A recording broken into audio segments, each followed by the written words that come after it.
I refused to shave my head for a friend's relative, so he waited until I passed out drunk at a party and did it himself, and now his family is begging me to drop the charges. For context, a close friend of mine, we'll call him Gary, has a relative who contracted cancer.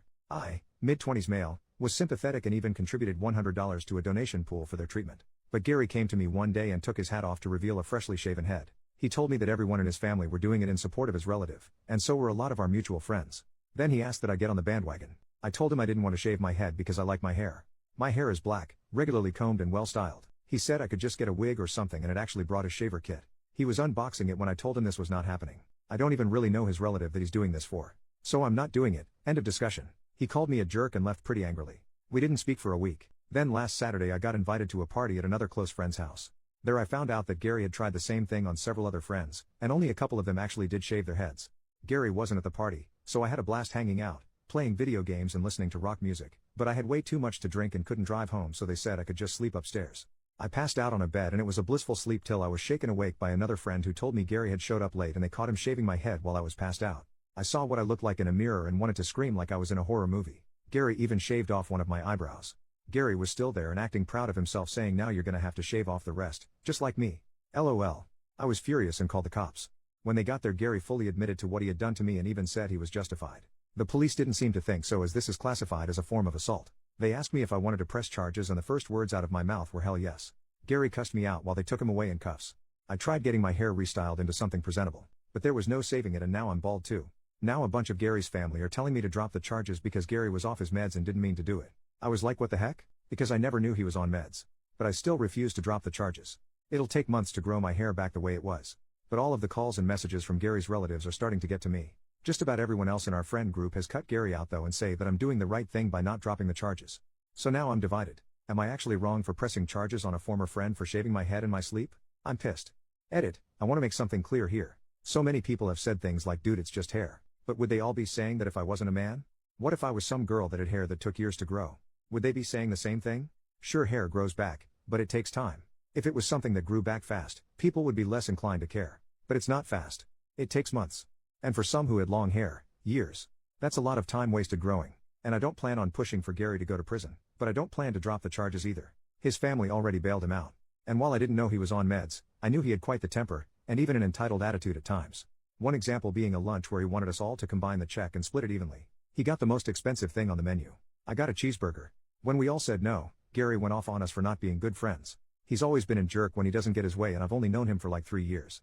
This incident was the last straw for not just me, but a lot of other mutual friends. As for the charges, I don't want to send Gary to prison, but I would like him to get some therapy and community service. With the way Gary has acted around me in the past, and what he did to me, I actually wonder how long before he got more violent. I've seen and heard of him getting in fights for less. Edit number 2. I've gotten many comments from people saying you're the jerk. He has cancer. If you actually read what I posted, Gary is not the one with cancer. A relative of his I don't know does, and no, I don't know what kind of cancer. Gary didn't elaborate. He wanted me to shave my head for this person. And when I refused, he left in a tantrum. Then shaved my head while I was passed out drunk at a party. That's literally insane. Relevant comments. Commenter, but did you shave the other eyebrow to even out the regrowth? OP, unfortunately yes, I had to. Commenter number 2, you're not the jerk. Being off meds may be a reason, but it's never an excuse, and that was definitely assault. In fact, if you haven't already told the police, make sure they know that Gary previously asked you to get on the bandwagon, said he'd shave it for you while unpacking his equipment, but you refused and he verbally assaulted you. He knew you didn't and wouldn't consent, but did it anyway while you were unconscious. OP, the police know every detail about Gary that I've given here, save for his family harassing me. Which I intend to tell the police about as soon as possible. OP, in regards to if his other friends knew about this, my friends all want nothing to do with Gary anymore. They didn't egg him on. They had no idea he was going to do what he did. Commenter number 2, actually if you're going to talk to the DA, they may be able to offer him a plea where he needs to stay on meds or go in treatment. OP, I already figured not much was going to happen since I wasn't harmed other than my hair. Whatever deal he takes in court, if he gets one, won't really matter to me. What does matter to me though is that this process makes him realize just how badly he screwed up. Meds or no meds. Commenter number 3, how did he get into the house?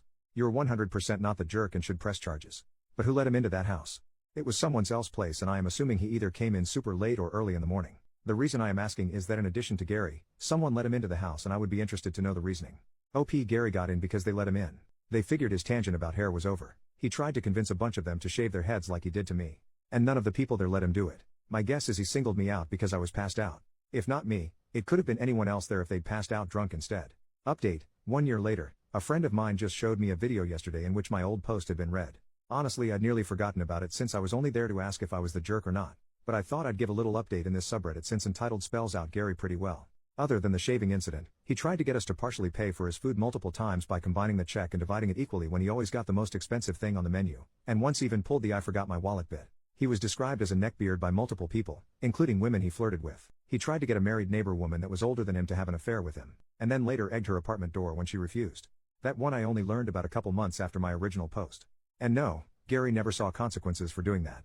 I also learned he stole several video games and DVDs from friends, mooched food and drink out of their fridges, and even went through a period as a squatter for 2 months by refusing to leave a house he'd been let into by a former tenant, and the landlord actually paid him to leave. Gary's also an extreme hypocrite that contradicted himself more than a corrupt politician. For example, one minute he'd be anti-vax, the next he'd be complaining about other people who weren't getting the COVID-19 vaccine.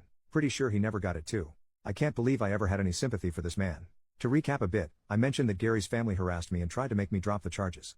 I not only didn't drop the charges, but I reported the harassment to the police. Only problem is it didn't bloody stop. In fact, it got worse.